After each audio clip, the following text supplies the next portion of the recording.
Hello students, তোমাদের সবাইকে স্বাগত জানাচ্ছি তোমাদের এই চ্যানেলে। আজকে ক্লাস 9 ভৌত বিজ্ঞানের দ্রবণ অধ্যায়ের পার্ট 2 বা ভিডিও নম্বর 2।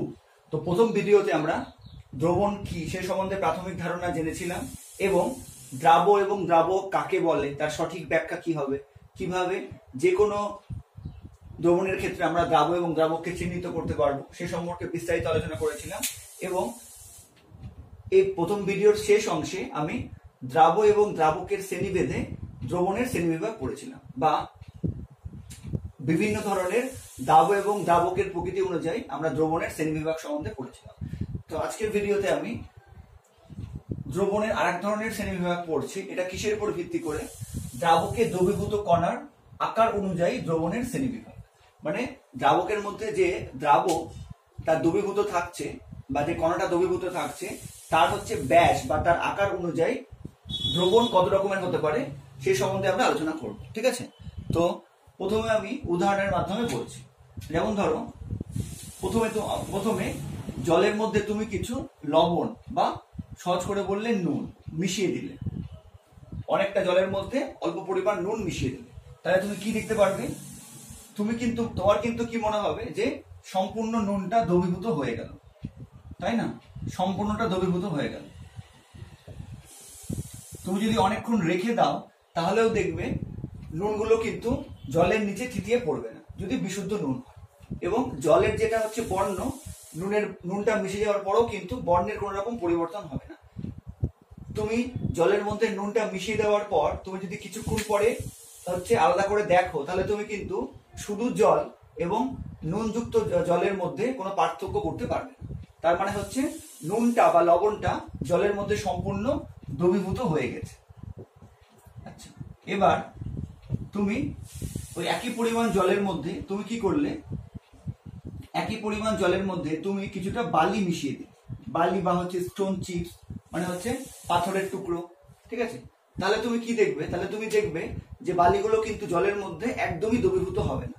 তুমি যদি কিছুক্ষণ রেখে দাও তাহলে তুমি বুঝতে পারবে যে বালিগুলো কিন্তু একদম হচ্ছে তলায় থিতিয়ে পড়েছে। ঠিক আছে? কারণ এক্ষেত্রে কি হয়েছে? এক্ষেত্রে বালিগুলো জলের মধ্যে তো দ্রবীভূত হয়নি, বরঞ্চ কি হয়েছে? বালিগুলো জলের তলায় থিতিয়ে পড়েছে। কারণে প্রথম ক্ষেত্রে তুমি কি দেখলে? নুন যোগ করলে সম্পূর্ণ দ্রবীভূত হয়ে গেল, বালি যোগ করলে দ্রবীভূত হলোই না, বরঞ্চ নিচে থিতিয়ে পড়লো, মানে নিচে জমা হলো। আচ্ছা, এবার তুমি জলের মধ্যে যদি স্টার্চ যোগ করো, স্টার্চ বলতে কার্বোহাইড্রেটের একটা ভাগ, তোমরা জানো, তাহলে তুমি দেখবে স্টার্চটা কিন্তু দ্রবীভূত হবে। ঠিক আছে? স্টার্চটা কিন্তু দ্রবীভূত হবে, কিন্তু সেই কণাগুলো কি হবে? সেই কণাগুলো কিন্তু ইতস্তত ঘুরে বেড়াবে। মানে সম্পূর্ণ দ্রবীভূত হবে এরকম বলতে পারবো না, আবার থিতিয়ে পড়েছে এরকমও বলতে পারবে না। মনে হবে যেন দ্রবীভূত হয়েছে, কিন্তু দ্রবীভূত হয়ে কণাগুলো যেন হচ্ছে ইচ্ছে মতো যেদিকে ইচ্ছা ঘুরে বেড়াচ্ছে, এরকম একটা পরিস্থিতি তৈরি হবে। মানে এই যে জলের মধ্যে স্টার্চ যোগ করলে কেমন পরিস্থিতি তৈরি হবে? এই 1 নম্বর আর 3 নম্বরের মাঝামাঝি একটা হচ্ছে দ্রবণ তৈরি হবে। 1 নম্বরে সম্পূর্ণ দ্রবীভূত হয়ে যাচ্ছে, একদম গুলে যাচ্ছে। 2 নম্বরে জলের মধ্যে বালি যোগ করলে একটু দ্রবীভূত হচ্ছে না, যেন জলের তলায় থিতিয়ে পড়ছে আস্তে আস্তে। এবং জলের মধ্যে স্টার্চ যোগ করলে কি দেখতে পারবো? যে না সম্পূর্ণ দ্রবীভূত হচ্ছে না থিতিয়ে পড়ছে, মাঝামাঝি একটা অবস্থা। ঠিক আছে? আচ্ছা, এবার এই 3 রকম কেন হচ্ছে সেটা প্রথমে পড়ে নিই। দেখো, জলের মধ্যে নুন যোগ করলে কি হচ্ছে? আমরা জানি যে জলের অণুগুলোর মধ্যে কি থাকে? যে কোনো দুটো জলের অণুগুলোর মধ্যে কিন্তু খুব সূক্ষ্ম আন্তরাণবিক ব্যবধান থাকে, যেটাকে আমরা বলি ইন্টারমলিকুলার স্পেস। জলের যে কোনো দুটো অণুর মধ্যে বা যে কোনো দ্রাবকের পাশাপাশি দুটো অণুর মধ্যে কি থাকে? নির্দিষ্ট একটা আন্তরাণবিক ব্যবধান থাকে বা ইন্টারমলিকুলার স্পেস থাকে। এবার যখন আমি হচ্ছে নুনকে দ্রবীভূত করছি, তখন নুনের কণাগুলো কি হচ্ছে? কিন্তু জলের মধ্যে হচ্ছে গুলিয়ে দেওয়ার ফলে বা দ্রবীভূত হওয়ার ফলে আরো সূক্ষ্ম কণায় ভেঙে যাচ্ছে। কত সূক্ষ্ম কণায় ভেঙে যাচ্ছে সেটা? 10⁻⁸ বা তার কম ব্যাস বিশিষ্ট কণায় ভেঙে যাচ্ছে। তার ফলে ওই নুনের ওই ভেঙে যাওয়া অংশগুলো যার ব্যাসটা 10⁻⁸ বা সেন্টিমিটার বা তার কম, সেই অংশগুলো কি হচ্ছে? জলের অণুর মধ্যে যে আন্তঃনাবিক ব্যবধান আছে তার মধ্যে প্রবেশ করছে। তার ফলে আমরা কিন্তু সেই কণাটাকে আর দেখতে পাচ্ছি না, আমাদের মনে হচ্ছে যেন সেই নুনটা সম্পূর্ণ ভ্যানিশ হয়ে গেছে, শুধু জলটা আছে। তাহলে ব্যাপারটা কি হয়েছে বোঝা গেল?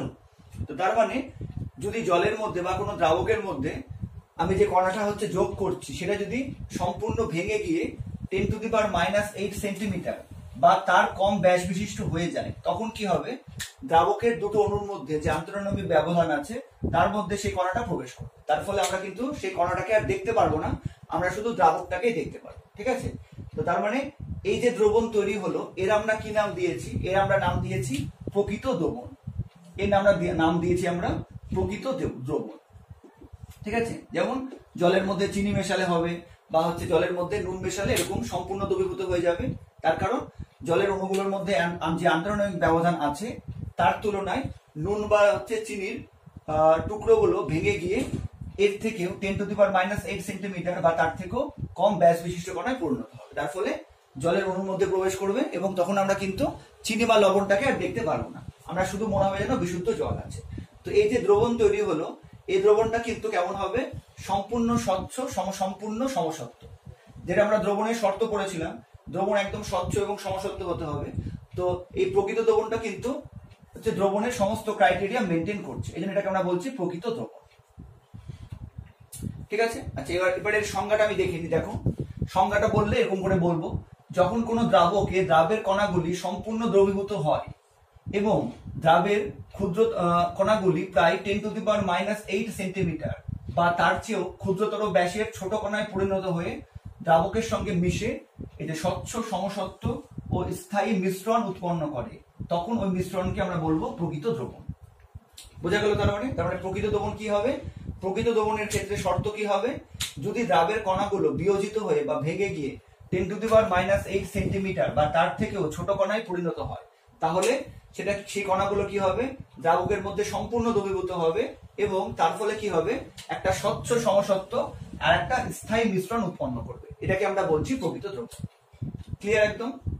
আচ্ছা, এবার 2 নম্বর যেটা দেখেছিলাম, জলের মধ্যে বালি যোগ করলে থিতিয়ে পড়ছে। তার কারণ হচ্ছে যে যখন আমরা জলের মধ্যে বালি যোগ করছি, মানে জলের থেকে বালির কণাগুলো কি ভর অনেক বেশি। এবার জলের হচ্ছে অণুগুলোর মধ্যে যে আন্তঃনাবিক ব্যবধান আছে তার তুলনায় কিন্তু হচ্ছে বালির কণাগুলো ভেঙে গিয়ে যেটা অবশিষ্ট থাকছে সেই কণাগুলোর ব্যাস কিন্তু জলের অণুগুলোর মধ্যে যে আন্তঃনাবিক ব্যবধান আছে তার তুলনায় কিন্তু বড়।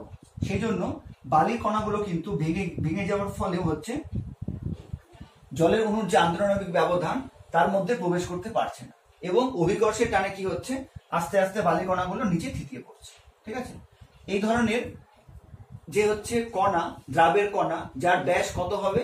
তো সাধারণভাবে দেখা গেছে যে 10⁻⁵ সেন্টিমিটার বা তার বেশি ব্যাস বিশিষ্ট দ্রাবকের ক্ষেত্রে কিন্তু কণাগুলো হচ্ছে নিচে থিতিয়ে পড়ে। মানে আমি জলের মধ্যে বা কোনো দ্রাবকের মধ্যে কোনো কণা যোগ করলাম, এবার সেটা যদি বিয়োজিত হয়ে 10⁻⁵ সেন্টিমিটার বা তার বেশি ব্যাস বিশিষ্ট হয়, তখন কিন্তু সেটা দ্রাবকের অণুর মধ্যে যে আন্তঃনাবিক ব্যবধান আছে বা জলের দুটো অণুর মধ্যে যে আন্তঃনাবিক ব্যবধান আছে তার থেকে কিন্তু দ্রাবের কণার ব্যাসটা বড় হয়ে যায়। তার ফলে দ্রাবের কণাগুলো আর হচ্ছে দ্রাবকের কণা হচ্ছে এই হচ্ছে ব্যবধানের মধ্যে বা জলের অণুর মধ্যে কিন্তু হচ্ছে প্রবেশ করতে পারে না। তার ফলে তারা কোথায় যাবে? তারা অভিকর্ষের টানে আস্তে আস্তে নিচে থিতিয়ে পড়ে।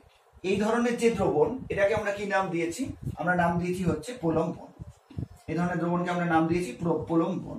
যেমন জল ও বালির মিশ্রণ একটা প্রলম্বন, বা জল আর হচ্ছে যে তুমি যদি ধুলো মিশিয়ে দাও, একটু ভারী ধুলো বা পাথরের কণা, তাহলেও কিন্তু প্রলম্বন হবে। বা তুমি যদি জলের মধ্যে যদি হচ্ছে কাদা মিশিয়ে দাও, তাহলেও কিন্তু হচ্ছে সেটাকে প্রলম্বন বলবো। ঠিক আছে? প্রলম্বন কি করে বুঝতে পারবো? যে সেটা আস্তে আস্তে নিচে থিতিয়ে যাবে এবং একটা লেয়ার তৈরি হবে, যে নিচের অংশে আস্তে আস্তে থিতিয়ে পড়ছে আর উপরের অংশে একটা অস্বচ্ছ একটা জল দেখতে পারবো। যেমন হচ্ছে বর্ষাকালে খাল বিল যেমন হচ্ছে কাদাযুক্ত হয়ে যায়, সেটাকেও কিন্তু একটা আমরা প্রলম্বন বলতে পারি। ঠিক আছে? এক্ষেত্রে শর্ত কি? দ্রাবের কণার ব্যাস বিয়োজিত হয়ে 10⁻⁵ সেন্টিমিটার বা তার থেকেও বেশি হতে হবে। তার মানে কোনটা বড় হলো? 10⁻8 না 10⁻5?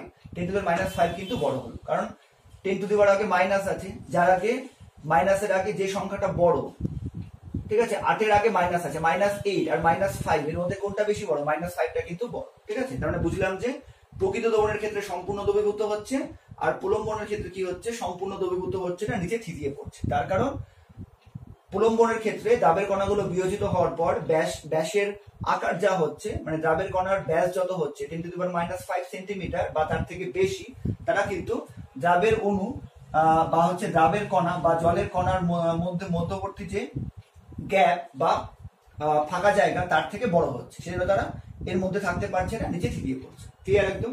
এবার এটার সংজ্ঞাটা কিভাবে বলবো দেখো। প্রলম্বন একটি পদার্থ অপর একটি পদার্থের মধ্যে 10⁻⁵ সেন্টিমিটার বা এর অধিক ব্যাস বিশিষ্ট কণারূপে বিভাজিত হয়ে বা বিয়োজিত হয়ে যে অস্বচ্ছ, অসমসত্ব ও অস্থায়ী মিশ্রণ উৎপন্ন করে তাকে বলা হয় প্রলম্বন। বুঝা গেছে ব্যাপারটা?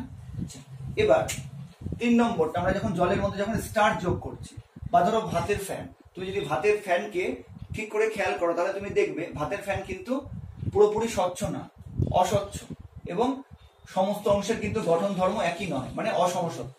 কিন্তু তুমি ভাতের ফ্যানকে রেখে দিলে হচ্ছে ফ্যানের মধ্যে যে কণাগুলো আছে বা স্টার্চ গুলো দ্রবীভূত আছে সেগুলো কিন্তু নিচে থিতিয়ে পড়বে না, ঠিক আছে, নিচে থিতিয়ে পড়বে না, আবার সম্পূর্ণ দ্রবীভূত হবে না, মানে এর মাঝামাঝি একটা অবস্থা আমরা দেখতে পারবো। এই ধরনের যে মিশ্রণ তাদের আমরা কি নাম দিয়েছি, কলয়েডীয় মিশ্রণ, বা সংক্ষেপে কলয়েড বা কলয়েডও বলা হয় বাংলাতে, ঠিক আছে, কলয়েডীয় মিশ্রণ বা কলয়েড। তার মানে কলয়েডের ক্ষেত্রে কি হচ্ছে, যে দ্রাবের কণাগুলোর ব্যাস কত হচ্ছে, মোটামুটি 10⁻⁵ সেন্টিমিটার থেকে 10⁻⁷ সেন্টিমিটার। তার মানে কি হচ্ছে, এর থেকে এর সমান বা এর থেকে ছোট, মানে মাঝামাঝি দ্রাবের কণাগুলো হচ্ছে প্রকৃত দ্রবণ এবং হচ্ছে প্রলম্বনের মাঝামাঝি। তার ফলে কি হচ্ছে, তার ফলে দ্রাবের কণাগুলোর মধ্যে কি হচ্ছে, কিছু কিছু কণা কিন্তু হচ্ছে জলের বা দ্রাবকের যে আন্তঃনামিক ব্যবধান আছে তার মধ্যে হচ্ছে প্রবেশ করছে, কিন্তু সেটা কিন্তু তার থেকে এই দ্রাবের কণাগুলোর মধ্যে যে দূরত্ব আছে বা ইন্টারমলিকুলার স্পেস আছে তার তুলনায় কিন্তু এই আকারটা বড়, সামান্য বড়, সেজন্য তারা কিন্তু সম্পূর্ণ দ্রবীভূত হচ্ছে না, কিন্তু আবার খুব বেশি ভারী না হওয়ার জন্য থিতিয়েও পড়ছে না, একটা মধ্যবর্তী অবস্থায় বিরাজ করছে। এই ধরনের মিশ্রণকে আমরা নাম দিয়েছি কলয়েড।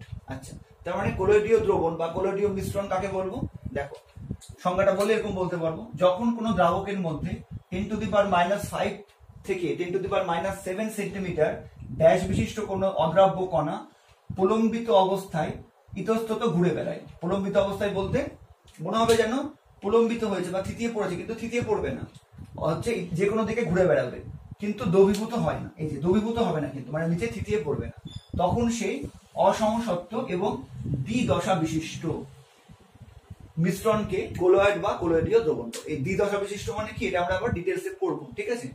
তো তোমরা চাইলে হচ্ছে এটা একটা স্ক্রিনশট নিয়ে নিতে পারো, সম্পূর্ণ একদম সঠিক সংজ্ঞা আমি লিখে দিয়েছি, ঠিক আছে।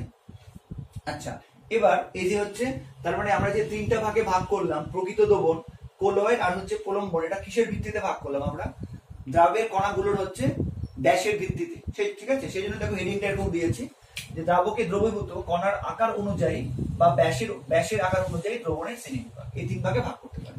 আচ্ছা, এবার এই ব্যাসের মানগুলো যে আমি হচ্ছে যে সেন্টিমিটারে দিয়েছি, এটা কিন্তু অনেক সময় ন্যানোমিটারে জিজ্ঞেস করে, তো তোমরা কিন্তু ন্যানোমিটারও কিন্তু জেনে রাখো। তো ন্যানোমিটারে কত হবে, প্রকৃত দ্রবণের ক্ষেত্রে দ্রাবের কণাগুলোর ব্যাস কত হবে ন্যানোমিটারে, 0.1 ন্যানোমিটার বা তার কম। তোমরা নিজেরাই হিসাব করতে পারবে, 1 ন্যানোমিটার মানে কত, 10⁻⁹ মিটার, ফার্স্ট চ্যাপ্টারে তোমাদের পড়িয়েছি, ঠিক আছে। তো ন্যানোমিটারে কত হবে প্রকৃত দ্রবণের দ্রাবের কণাগুলির ব্যাস, 0.1 ন্যানোমিটার বা তার কম। আচ্ছা, এবার কলয়েডের কত হবে, কলয়েডের যে দ্রাবের কণার ব্যাস 10⁻⁵ থেকে 10⁻⁷ সেন্টিমিটার, এটাকে যদি আমি ন্যানোমিটারে লিখি তাহলে কত হবে, 1 থেকে 100 ন্যানোমিটার। তোমরা নিজেরা একটু হিসাব করে নিও, 1 ন্যানোমিটার মানে কত, 10⁻⁹ মিটার। অনেক সময় কিন্তু ন্যানোমিটারেও জিজ্ঞেস করে, ঠিক আছে। আচ্ছা, এবার যে প্রলম্বন, এর দ্রাবের কণাগুলোর ব্যাস কত, 10⁻⁵ বা তার বেশি, তো তার মানে কত হবে, তার মানে হচ্ছে যে 100 ন্যানোমিটারের বেশি, ন্যানোমিটারে করলে হবে মোটামুটি 100 ন্যানোমিটার এর বেশি, ঠিক আছে, 100 ন্যানোমিটারের বেশি, ঠিক আছে। আচ্ছা, এবার এই প্রসঙ্গে একটা কথা বলে রাখি, আমরা প্রথম ভিডিওতে কিন্তু আমি পরিষ্কার বলেছিলাম যে দ্রবণ বলতে কি বোঝায়, দ্রবণ বলতে বোঝায় সমসত্ব ও স্বচ্ছ মিশ্রণ, সেই হিসাবে দেখো প্রকৃত দ্রবণটাই কিন্তু একমাত্র স্বচ্ছ সমসত্ব হচ্ছে, তবে এটাকে কিন্তু আমি দ্রবণ বলতে পারবো, সেটার নামটাও প্রকৃত দ্রবণ। কিন্তু কোলয়েডীয় দ্রবণ কিন্তু অসমসত্ব এবং অস্বচ্ছ, আর প্রলম্বনও কিন্তু অসমসত্ব এবং অস্বচ্ছ। সেই জন্য কোলয়েডীয় দ্রবণ বা প্রলম্বন কিন্তু প্রকৃত দ্রবণ নয়, এটা কিন্তু দ্রাব এবং দ্রাবকের মিশ্রণ। ঠিক আছে, কোলয়েডীয় দ্রবণ এবং প্রলম্বন কিন্তু দ্রবণ বলতে পারবো না, এদের বলবো দ্রাব এবং দ্রাবকের মিশ্রণ। তার কারণ আমরা প্রথম ভিডিওতেই বলেছি যে প্রকৃত দ্রবণ মানেই হচ্ছে স্বচ্ছ সমসত্ব, কিন্তু কোলয়েডীয় দ্রবণ আর প্রলম্বন দুটোই কিন্তু অস্বচ্ছ অসমসত্ব। সেই জন্য এদের কিন্তু দ্রবণ না বলে দ্রাব এবং দ্রাবকের মিশ্রণ বলাই বাঞ্ছনীয়। বোঝা গেছে? আচ্ছা, এবার হচ্ছে যে খুব আরেকটা হচ্ছে গুরুত্বপূর্ণ ইন্টারেস্টিং ফ্যাক্ট। দেখো যে যেমন আমরা বললাম যে হচ্ছে জলের মধ্যে নুন দিলে কি হচ্ছে, নুন মানে কি খাদ্য লবণ, যার সংকেত হচ্ছে NaCl, তোমরা জানো, সোডিয়াম ক্লোরাইড, যাকে আমরা হচ্ছে খাদ্য লবণ বলে জানি। এবার এক একটা দ্রাবকের মধ্যে কিন্তু এক এক রকম আচরণ করে। কিরকম, তো ব্যাপারটা একটু আমি হচ্ছে একটু লিখিত আকারে তোমাদেরকে বলে দিই। যেমন হচ্ছে যে যেমন ধরো হচ্ছে NaCl, ঠিক আছে, NaCl কে যদি বা খাদ্য লবণকে যদি জলের মধ্যে হচ্ছে দ্রবীভূত করি, তাহলে কি হবে, সম্পূর্ণ দ্রবীভূত হয়ে প্রকৃত দ্রবণ উৎপন্ন করবে। ঠিক আছে, প্রকৃত দ্রবণ উৎপন্ন করবে। কিন্তু এই NaCl কে যদি আমরা হচ্ছে বেনজিনের মধ্যে দ্রবীভূত করি, ঠিক আছে, বেনজিনের মধ্যে যদি দ্রবীভূত করি, মানে NaCl বা খাদ্য লবণকে আমরা বেনজিন, যেটাও কিন্তু একটা জৈব দ্রাবক, কোন জল ছাড়া অপর একটা জৈব দ্রাবক, এর মধ্যে দ্রবীভূত করি, তাহলে কিন্তু কি দেখবো, সেটা কিন্তু কোলয়েডের মতো আচরণ করবে। মানে না পুরোপুরি দ্রবীভূত হবে, না পুরোপুরি থিতিয়ে পড়বে। তার মানে ধরো কিন্তু এই ব্যাপারটাও মাথায় রাখবে যে একটা দ্রাবক, যেটা একটা নির্দিষ্ট দ্রাবক, কোন নির্দিষ্ট দ্রাবকে যদি প্রকৃত দ্রবণ হয়, সেই একই দ্রাবক অন্য কোনো দ্রাবকের মধ্যে কিন্তু প্রকৃত দ্রবণ নাও হতে পারে, কোলয়েডও হতে পারে বা হচ্ছে প্রলম্বনও কিন্তু হতে পারে। ঠিক আছে, এই ব্যাপারটা মাথায় রাখবে। আচ্ছা, এবার প্রকৃত দ্রবণ, কোলয়েডীয় দ্রবণ এবং প্রলম্বন, এদের হচ্ছে বৈশিষ্ট্যগুলো আমরা হচ্ছে একটা তুলনামূলক বিচারে পড়বো, যাতে আমাদের এই তিনটের মধ্যে পার্থক্য করতে পারবো এবং সেই সঙ্গে সমস্ত বৈশিষ্ট্যগুলো চলে আসবে। ঠিক আছে, তো তোমরা চাইলে এই তিনটার হচ্ছে সংখ্যাটা একটা স্ক্রিনশট নিয়ে নিতে পারো। আর আশা করি বুঝতে পেরেছো। এবার আমরা এই তিন প্রকার দ্রবণের মধ্যে কি করবো, একটা তুলনামূলক বিচার করবো, যার মধ্যে সমস্ত বৈশিষ্ট্যগুলো চলে আসবে। আচ্ছা, এখানে আরেকটা বিষয় বলে রাখি, এই কোলয়েডীয় দ্রবণ কিন্তু দ্বিদশা বিশিষ্ট, মানে দুটো দশা দেখা যায়, এটাও কিন্তু আমরা ডিটেলসে পড়বো। ঠিক আছে, তো এবার আমি হচ্ছে প্রকৃত দ্রবণ, কোলয়েডীয় দ্রবণ এবং প্রলম্বনের মধ্যে একটা তুলনামূলক বই হচ্ছে লিখে দিচ্ছি। এবার আমরা প্রকৃত দ্রবণ, কোলয়েডীয় দ্রবণ এবং প্রলম্বন, এদের মধ্যে একটা তুলনামূলক আলোচনা করি, যার ফলে আমাদের বৈশিষ্ট্যগুলো এবং তুলনামূলক আলোচনা একই সঙ্গে হয়ে যায়। দেখো, যেটা হচ্ছে 1 নম্বর, প্রকৃত দ্রবণের ক্ষেত্রে আমরা কেমন জানি, সমসত্ব এবং স্বচ্ছ, কারণ প্রকৃত দ্রবণ সম্পূর্ণ হচ্ছে দ্রবীভূত হয়ে যায়। কোলয়েডীয় দ্রবণ সম্পূর্ণ দ্রবীভূত হয় না, কিছুটা দ্রবীভূত হয়, কিছুটা ঘুরতে থাকে, সেই জন্য অসমসত্ব অস্বচ্ছ। আর প্রলম্বন কিন্তু সম্পূর্ণ নিচে থিতিয়ে পড়ে, সেই জন্য অসমসত্ব অস্বচ্ছ। আচ্ছা, 2 নম্বর পয়েন্ট, এখানে কিন্তু 2 নম্বর আছে, এটা দ্রাবের কণার ব্যাস, এটা আমরা এক্ষুনি আলোচনা করলাম। দ্রাবের কণার ব্যাস আলাদা করে বলার কিছু নেই, আলোচনা করেছি। আচ্ছা, এবার হচ্ছে দৃশ্যমানতা। তো দেখা যাবে যে প্রকৃত দ্রবণে কিন্তু দ্রাবের হচ্ছে কণাগুলো সম্পূর্ণ দ্রবীভূত হয়ে যায়, সেই জন্য আমরা যদি খুব শক্তিশালী আলট্রা মাইক্রোস্কোপ বা পড়া অনুবীক্ষণ যন্ত্রেও দেখতে চাই দ্রাবের কণাগুলিকে, তাহলেও কিন্তু আমরা দেখতে পাবো না, একদমই দেখা যায় না। কারণ দ্রাবের অণুগুলো কি হয়েছে, প্রকৃত দ্রবণের ক্ষেত্রে দ্রাবের জলের অণুগুলোর মধ্যে বা দ্রাবকের অণু হচ্ছে আন্তরণের ব্যবধানের মধ্যে প্রবেশ করেছে, সেই জন্য কোনোভাবে আমরা দেখতে পারবো না। কিন্তু কোলয়েডীয় দ্রবণের কিন্তু দ্রাবের কণাগুলোর ব্যাসটা একটু বড়, সেই জন্য কিন্তু আলট্রা মাইক্রোস্কোপ যন্ত্রের সাহায্যে আমরা দেখতে পারবো। আর প্রলম্বনের ক্ষেত্রে যেহেতু একদম নিচে থিতিয়ে পড়েছে, তাই আমরা খালি চোখেও কিন্তু দেখতে পারবো। ঠিক আছে, আচ্ছা, এবার চলে আসছি ভেদ্যতা। এটা হচ্ছে 4 নম্বরে ভেদ্যতা। দেখো, মানে কোন দ্রবণটা কোন পেপারকে ভেদ করে যেতে পারে। তো যেহেতু প্রকৃত দ্রবণ একদম হচ্ছে সমসত্ব স্বচ্ছ, সেই জন্য প্রকৃত দ্রবণ কিন্তু ফিল্টার পেপার ভেদ করে সহজেই যেতে পারে। মানে আমরা কিন্তু প্রকৃত দ্রবণকে ফিল্টার করতে পারি না, তবে কোলয়েডীয় দ্রবণ কিন্তু ফিল্টার পেপারের মধ্য দিয়ে যেতে পারে। ঠিক আছে, কোলয়েডীয় দ্রবণ কিন্তু ফিল্টার পেপারের মধ্য দিয়ে যেতে পারে না, তবে পার্চমেন্ট কাগজের মধ্য দিয়ে কিন্তু সহজেই যেতে পারে। মানে হচ্ছে যে কোলয়েডীয় দ্রবণটা হচ্ছে ফিল্টার পেপার ক্রস করে চলে যাবে, কারণ ফিল্টার পেপার ক্রস করে যেতে পারবে না, ফিল্টার পেপার দিয়ে মধ্যে নিয়ে গেলে আটকা পড়ে যাবে, কারণ দাবের কণাগুলোর ব্যাস একটু বড় হয়েছে, কিন্তু পার্চমেন্ট কাগজের মধ্য দিয়ে সহজে যেতে পারবে। আচ্ছা, এবার প্রলম্বন যেহেতু দাবের কণাগুলোর ব্যাস অনেক বড়, সেই জন্য ফিল্টার পেপারের মধ্য দিয়ে কিন্তু যেতে পারে না, আটকা পড়ে যাবে। ঠিক আছে, এবার হচ্ছে ব্যাপন, মানে হচ্ছে ব্যাপন বলতে অণুগুলো যে ছড়িয়ে পড়ছে তার হচ্ছে প্রকৃতি। তো প্রকৃত দমনের ক্ষেত্রে কিন্তু দ্রাবের কণাগুলো খুব দ্রুত ছড়িয়ে পড়ে এবং খুব দ্রুত জলের বা দ্রাবকের আন্তঃনাবিক ব্যবধানের মধ্যে প্রবেশ করে, এই জন্য ব্যাপন খুব দ্রুত ঘটে। কোলডীয় দমনের ক্ষেত্রে কিন্তু ব্যাপন ধীর গতিতে ঘটে। আর প্রলম্বনের ক্ষেত্রে কিন্তু ব্যাপন ঘটে না, দ্রাবের কণাগুলোর আকার একটু বেশি বড়, সেই জন্য দ্রাবের কণাগুলো অভিকর্ষ বলের প্রভাবে নিচে নেমে যায়, সেই জন্য ব্যাপন কিন্তু প্রলম্বনের ক্ষেত্রে একদমই ঘটে। আচ্ছা, এবার হচ্ছে অভিকর্ষের প্রভাব, এটা 5 নম্বর, এটা হচ্ছে অভিকর্ষের প্রভাব। আচ্ছা, আমি এখানে নম্বরগুলো লিখে দিচ্ছি, এটা 5 নম্বর অভিকর্ষের প্রভাব। দেখো, অভিকর্ষের প্রভাব নেই, তার কারণ হচ্ছে প্রকৃত দমনে কিন্তু দ্রাবের কণাগুলো থিতিয়ে পড়ে না, সেজন্য এখানে অভিকর্ষ বলের কোনো প্রভাব নেই। আচ্ছা, কোলডীয় দমনের ক্ষেত্রে কিরকম হয় মনে করে দেখো, কি বলেছিলাম যে দ্রাবের কণাগুলো সম্পূর্ণ থিতিয়েও পড়ে না, আবার সম্পূর্ণ দ্রবীভূত হয় না, সেজন্য অভিকর্ষ বলের প্রভাবে দ্রাবের কণাগুলো একটু হয়তো থিতিয়ে পড়ার প্রবণতা দেখা যায়, কিন্তু সম্পূর্ণ কিন্তু থিতিয়েও পড়ে না, সেই জন্য অভিকর্ষ বল দ্বারা বা অভিকর্ষ দ্বারা সামান্য প্রভাবিত হয়, খুব সামান্য। আর প্রলম্বনের ক্ষেত্রে বুঝতেই পারছো দ্রাবের কণাগুলো সম্পূর্ণ থিতিয়ে পড়ে, সেই জন্য অভিকর্ষ দ্বারা সবচেয়ে বেশি প্রভাবিত হয়। ঠিক আছে, আচ্ছা, এবার এটা কিন্তু 6 নম্বর পয়েন্ট, থিতিয়ে পড়ার প্রবণতা। আচ্ছা, তো বুঝতেই পারছো প্রকৃত দ্রবণ কিন্তু কখনোই থিতিয়ে পড়বে না, কোনো অবস্থায় থিতিয়ে পড়বে না। কোলডীয় দ্রবণ কিন্তু সাধারণ অবস্থায় থিতিয়ে পড়ে না, কিন্তু যদি কোলডীয় দ্রবণকে উত্তপ্ত করা হয় বা তার মধ্যে কিছু তড়িৎ বিশ্লেষ্য পদার্থ যোগ করা হয়, যেমন কপার সালফেট, ম্যাগনেসিয়াম সালফেট, ঠিক আছে, কোনো ভারী তড়িৎ বিশ্লেষ্য পদার্থ যদি যোগ করা হয়, তাহলে কিন্তু তড়িৎ বিশ্লেষ্য পদার্থের সঙ্গে কোলডীয় দ্রবণের দ্রাবের কণাগুলো মিশে গিয়ে নিচে থিতিয়ে পড়ে। আচ্ছা, আর প্রলম্বনের ক্ষেত্রে অভিকর্ষ বলের প্রভাবে নিচেই থিতিয়ে পড়ে, কিছুক্ষণ রেখে দিলে দ্রাবের কণাগুলো নিচেই থিতিয়ে পড়বে। আচ্ছা, এবার ব্রাউনীয় গতি এবং টিন্ডাল প্রভাব, এই দুটো কিন্তু আমরা পড়িনি, এই আলোচনার পরেই আমরা ব্রাউনীয় গতি এবং টিন্ডাল প্রভাবটা পড়ে নিব। তখন তুমি বুঝতে পারবে যে ব্রাউনীয় গতিটা আর টিন্ডাল প্রভাবটা কিন্তু একে অন্যের সঙ্গে বলতে পারি সম্পর্কিত। তো প্রকৃত দমনের ক্ষেত্রে কোনোটাই দেখা যায় না, কোলডীয় দমনের ক্ষেত্রে ব্রাউনীয় গতি এবং টিন্ডাল এফেক্ট দুটোই দেখা যাবে, আর প্রলম্বনের ক্ষেত্রেও কিন্তু দেখা যাবে। ঠিক আছে, তো এটা হচ্ছে যদি তোমাকে পার্থক্য বলে তাহলে হচ্ছে তুমি পার্থক্যের মতো করে লিখতে পারো, আবার তোমাকে যদি প্রকৃত দমনের বৈশিষ্ট্য বলে তখন তুমি পয়েন্ট দিয়ে 1 2 3 4 থেকে এখানে 8 নম্বর পয়েন্ট পর্যন্ত আছে, 8টা পয়েন্ট বলেছি, যেগুলো সাধারণ পয়েন্টগুলো এভাবে বলতে পারো। কোলডীয় দমনের বৈশিষ্ট্য বললে 1 2 3 4 করে বিষয় দিয়ে এগুলো বলতে পারো, প্রলম্বনের হচ্ছে বৈশিষ্ট্য বললে 1 2 3 4 করে এইভাবে বিষয় দিয়ে বলতে পারো।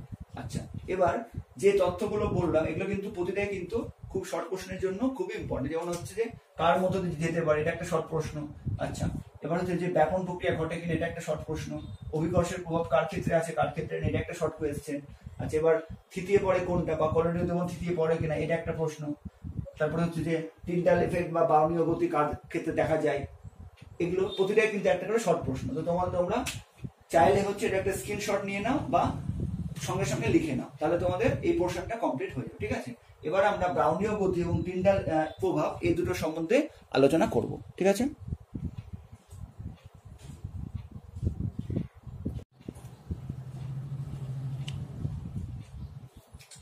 এবার ব্রাউনীয় গতি এবং টিন্ডাল এফেক্ট বোঝার আগে আমরা প্রকৃত কোলডীয় এবং প্রলম্বন সম্বন্ধে একটা প্রশ্ন নিয়ে নিই। দেখো, প্রশ্ন হচ্ছে যে প্রকৃত দ্রবণ, কোলডীয় দ্রবণ এবং প্রলম্বনকে স্থায়িত্বের ক্রম অনুযায়ী সাজাও। তো সব থেকে বেশি কার স্থায়িত্ব? প্রকৃত দ্রবণের, কারণ প্রকৃত দ্রবণের কিন্তু কণাগুলো সম্পূর্ণ দ্রবীভূত হয়ে যায়, সব থেকে স্থায়ী হচ্ছে প্রকৃত দ্রবণ। আচ্ছা, এরপরে কোনটা স্থায়ী? এরপরে স্থায়ী হচ্ছে কোলয়েডীয় দ্রবণ বা কোলয়েড, কারণ কোলয়েডের ক্ষেত্রে কিন্তু কণাগুলো সম্পূর্ণ দ্রবীভূত না হলেও কিন্তু থিতিয়েও পড়ে না, সেজন্য স্থায়িত্ব প্রকৃত দ্রবণের থেকে কম হলেও প্রলম্বনের থেকে কিন্তু বেশি। কিন্তু প্রলম্বনের ক্ষেত্রে কণাগুলো কিছুক্ষণ রাখলে কিন্তু সম্পূর্ণ থিতিয়ে নিচে পড়ে যাবে, যার ফলে প্রলম্বনের স্থায়িত্ব সব থেকে কম। এখান থেকে আরেকটা প্রশ্ন, দুটো প্রশ্ন পেয়ে গেলাম যে কোন দ্রবণের স্থায়িত্ব সব থেকে বেশি? উত্তর হচ্ছে প্রকৃত দ্রবণের সবচেয়ে বেশি।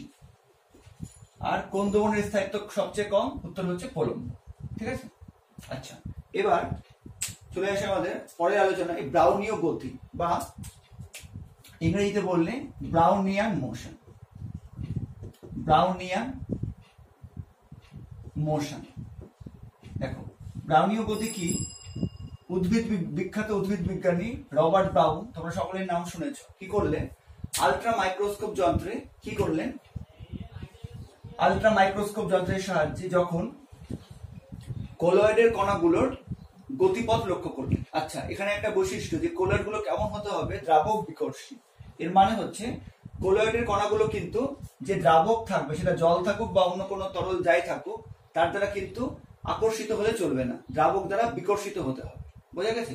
মানে জলের, এটা ধরো জল আছে, এবার এর মধ্যে হচ্ছে কলয়েড গুলো ছড়িয়ে ছিটিয়ে আছে, এবার জলের অণুগুলো যেন এই কলয়েড গুলোকে আকর্ষণ না করে, যেন বিকর্ষণ করলে পারে। ঠিক আছে, এরকম হতে হবে, তাহলে কিন্তু দেখতে পারবো। তো রবার্ট ব্রাউন খেয়াল করলেন যে কলয়েডের কণাগুলো কি হচ্ছে, অবিরাম গতিতে কিন্তু যে কোনো দিকে গতিশীল।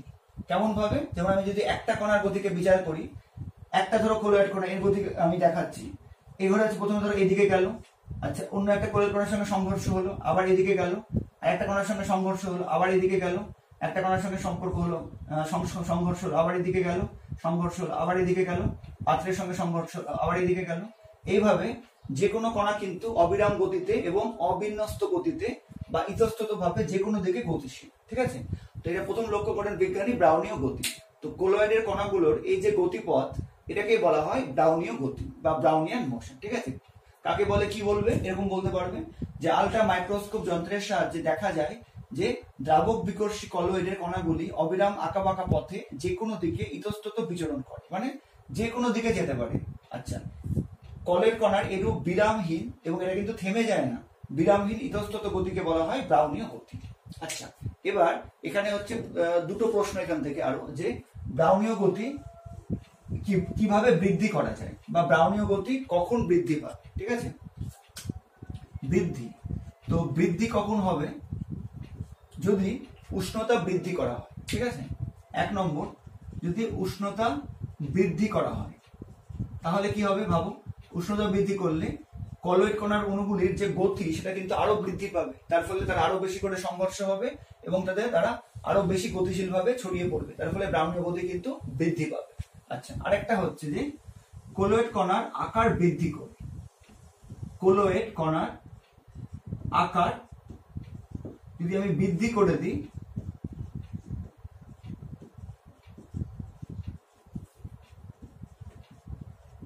তা হচ্ছে আকার যদি আমি ছোট করে দিই, বা কলয়েড কণাগুলোকে যদি আমি আরো ক্ষুদ্র কণায় হচ্ছে বিয়োজিত করি, তাহলে কিন্তু তারা হচ্ছে, যেহেতু কণার সংখ্যা বেড়ে যাবে, তার ফলে তারা কিন্তু আরো বেশি গতিশীল ভাবে ছোটাছুটি করতে পারবে, তাহলেও কিন্তু ব্রাউনীয় গতি বৃদ্ধি পাবে। তো বৃদ্ধি করা যায় দুটো উপায়ে সাধারণভাবে, একটা হচ্ছে উষ্ণতা বৃদ্ধি করে, একটা হচ্ছে কলয়েড কণার আকার, বা আরো ভালো করে বললে কলয়েড কণাকে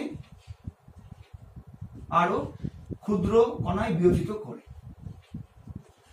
আরো ক্ষুদ্র কণায় বিয়োজিত করে, তাহলে কিন্তু ব্রাউনীয় গতি বৃদ্ধি পাবে। আচ্ছা, এবার এখানে আরেকটা প্রশ্ন দিতে পারে যে যদি আমি হচ্ছে যে দ্রবণটা আমি নিয়েছি, কলয়েড দ্রবণটা, তার যদি উষ্ণতা হ্রাস করি, তো উষ্ণতা হ্রাস করলে কি ব্রাউনীয় গতি বন্ধ হয়ে যাবে? তো উত্তর হচ্ছে যে উষ্ণতা হ্রাস করলে ব্রাউনীয় গতি কমে যেতে পারে, কিন্তু ব্রাউনীয় গতি কিন্তু বন্ধ হয়ে যাবে না, মানে অণুগুলোর যেরকম অবিরাম বিন্যস্ত গতি সেটা কিন্তু বন্ধ হয়ে যাবে না। ঠিক আছে, ব্রাউনীয় গতির ক্ষেত্রে উষ্ণতা বৃদ্ধি করলে গতি বাড়বে, উষ্ণতা কমালে গতি কমে যাবে, কিন্তু উষ্ণতা খুব বেশি কমালেও কিন্তু ব্রাউনীয় গতি কিন্তু হচ্ছে বন্ধ হবে না, কারণ ব্রাউনীয় গতি কিন্তু একটা বিরামহীন গতি, সেটা বেশি বা কম হতে পারে, কিন্তু কখনো বন্ধ করতে পারবো না। আচ্ছা, এবার একটা এখানে প্রশ্ন দিতে পারে যে ব্রাউনীয় গতির কারণ,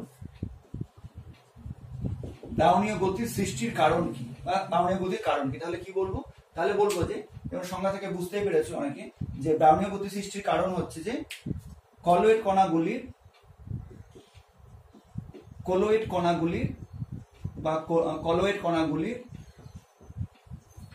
অবিন্যস্ত বিরামহীন গতি। ঠিক আছে, কলয়েড কণাগুলির অবিন্যস্ত বিরামহীন গতি এবং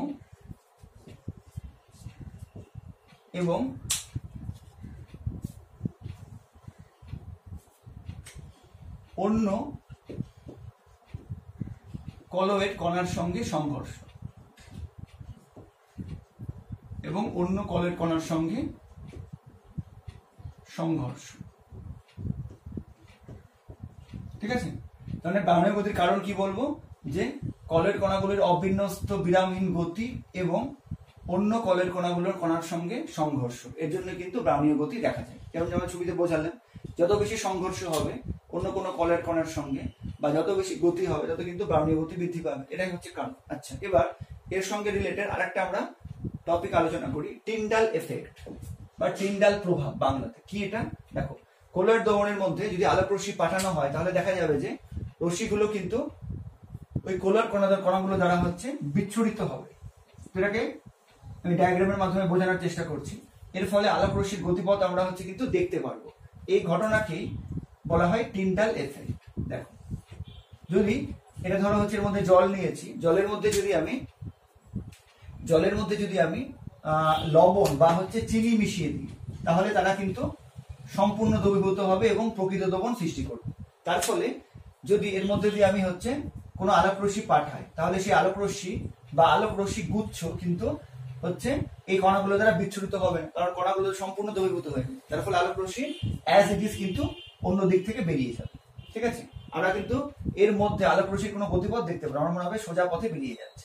কিন্তু কলোয়েড কণাগুলোর ধর্ম কিরকম, এবার এর মধ্যে যদি আমরা কোনো কলোয়েড কণা নিই, যেমন ধরো হচ্ছে এর মধ্যে আমি স্টার্চ দিয়ে দিলাম, ঠিক আছে, তো তাহলে কলোয়েড কণাগুলো সবসময় কি করছে, সবসময় কিন্তু হচ্ছে ইতস্তত ভাবে ছোটাছুটি করছে, বিরামহীন ভাবে যে কোনো দিকে ছোটাছুটি করছে। এবার এই আলোক রশ্মিকে পাঠালে কি হবে, আলোক রশ্মি কিন্তু এই কণাগুলোর দ্বারা বিচ্ছুরিত হবে।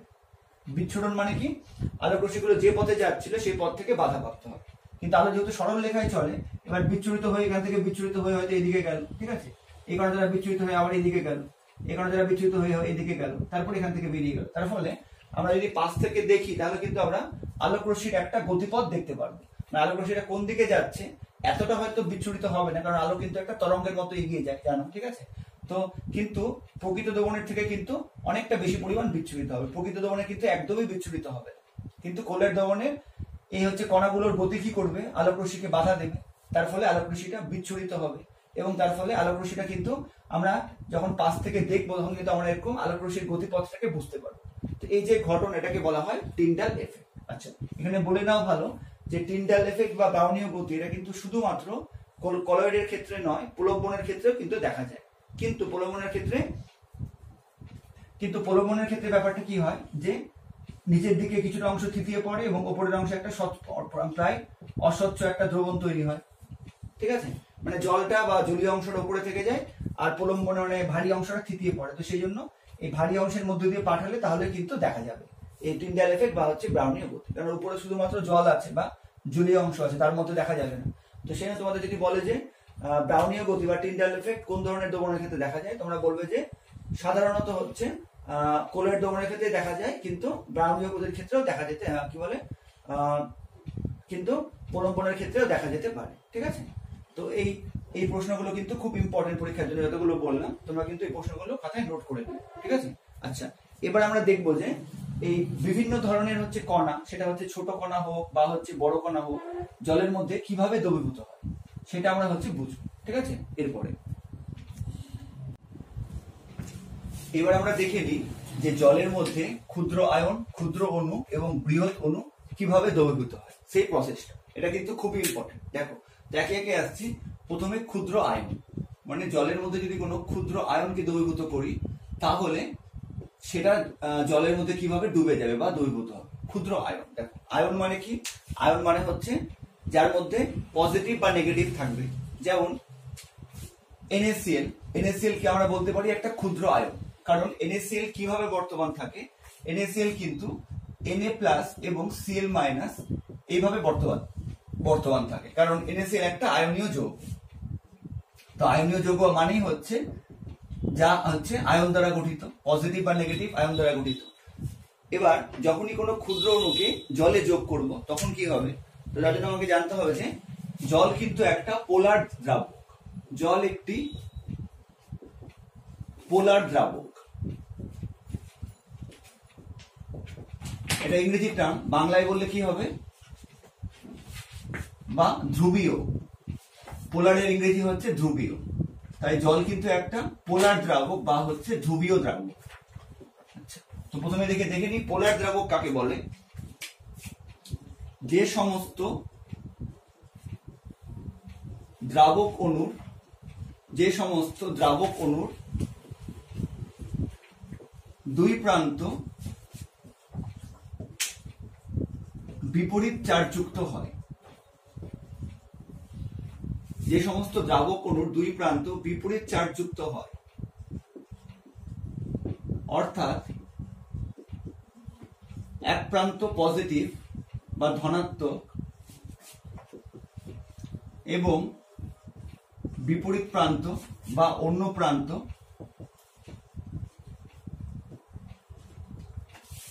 নেগেটিভ চার্জ যুক্ত হয় বা আধান যুক্ত হয়, তাদের বা সেই সমস্ত দ্রাবককে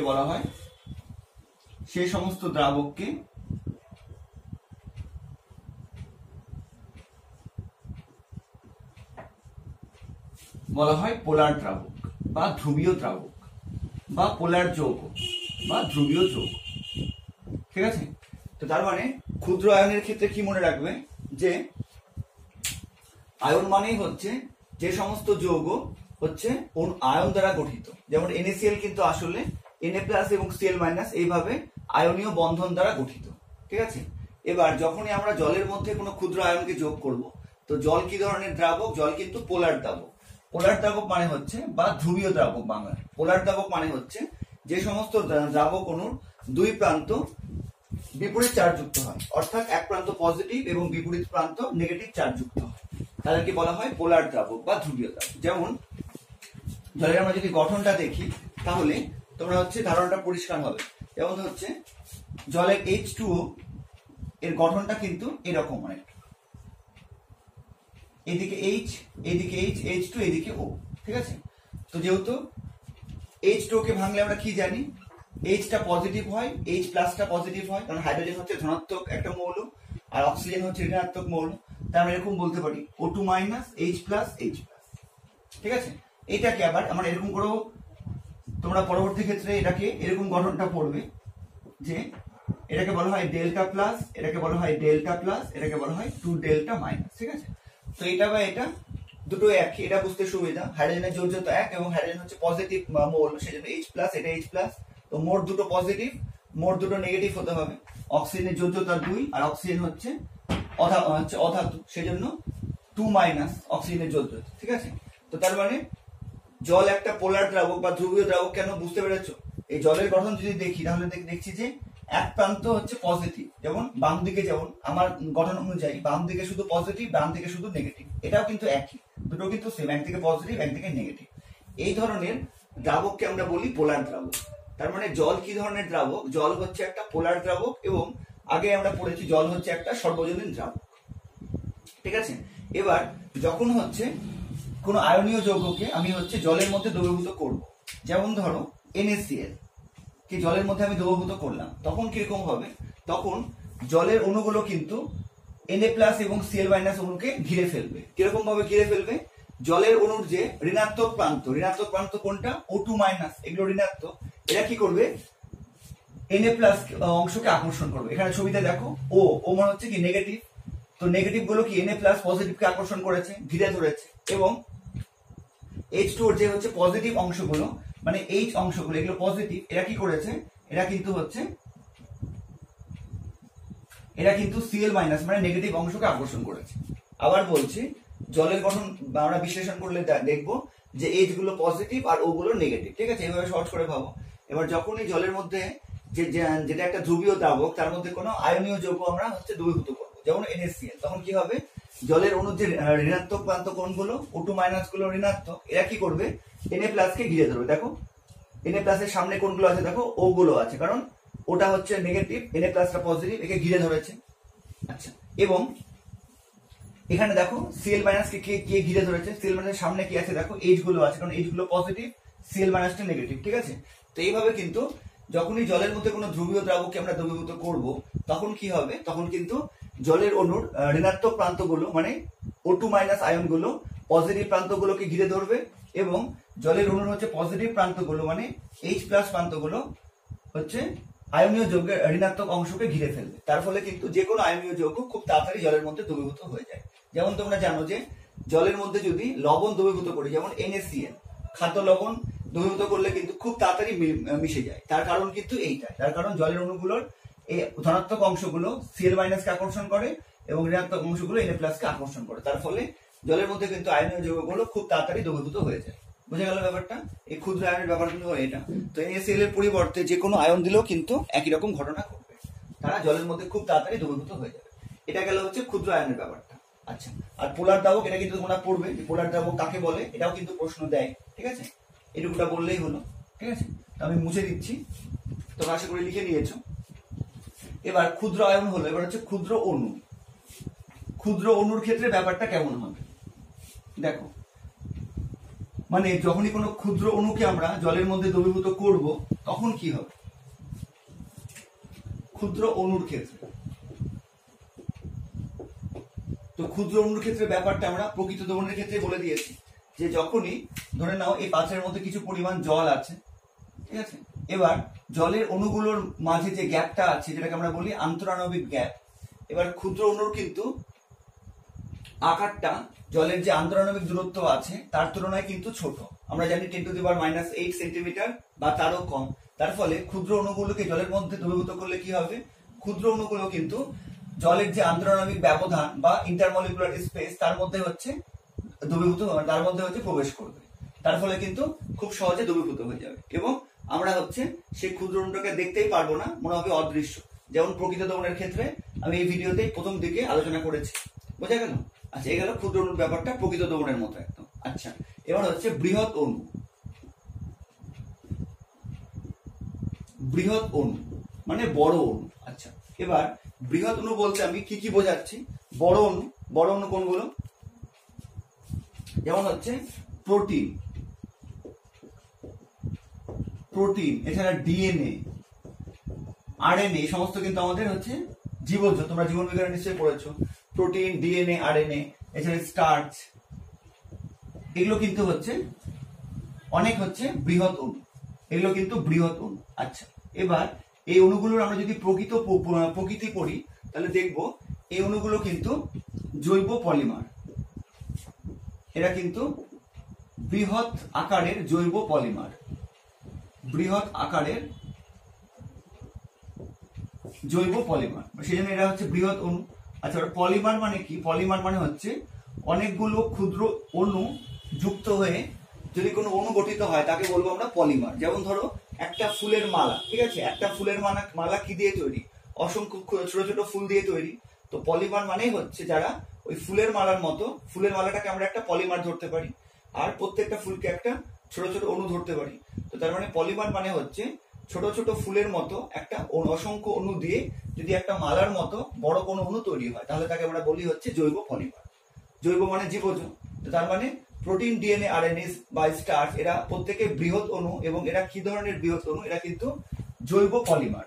তো পলিমার ব্যাপারটা বুঝতে পারলে? একটা মালাকে আমি বলবো পলিমার, কারণ ওই মালা কি দিয়ে তৈরি? অসংখ্য ক্ষুদ্র ক্ষুদ্র ফুল দিয়ে তৈরি। ক্ষুদ্র ক্ষুদ্র ফুলগুলোকে আমরা বলি হচ্ছে, ক্ষুদ্র অণুগুলোকে আমরা বলি হচ্ছে মনোমার। ঠিক আছে, ক্ষুদ্র অণুকে আমরা বলি মনোমার, এবং ক্ষুদ্র অণুগুলো মিলিত হয়ে যে বৃহৎ অণু গঠিত হয় তাকে আমরা বলি হচ্ছে পলিমার, তাকে আমরা বলি হচ্ছে পলিমার। যেমন মনে করতে পারো যে ধরো একটা ফুলের মালা, যে কোনো ফুলের একটা মালা, ধরো গাঁদা ফুলের একটা মালা, তো পুরো মালাটাকে আমরা কি বলবো? পলিমার, কারণ অনেকগুলো হচ্ছে মনোমার মানে ক্ষুদ্র ক্ষুদ্র গাঁদা ফুল দিয়ে সেই হচ্ছে অণুটা তৈরি হয়েছে। ক্লিয়ার? তার মানে এই প্রোটিন, DNA, RNA বা স্টার্চ, এটা কিন্তু হচ্ছে জৈব পলিমার। এটা হচ্ছে অনেক বড় আকারের জৈব পলিমার, কারণ অনেকগুলো ক্ষুদ্র ক্ষুদ্র অণু নিয়ে তৈরি। আচ্ছা, এবার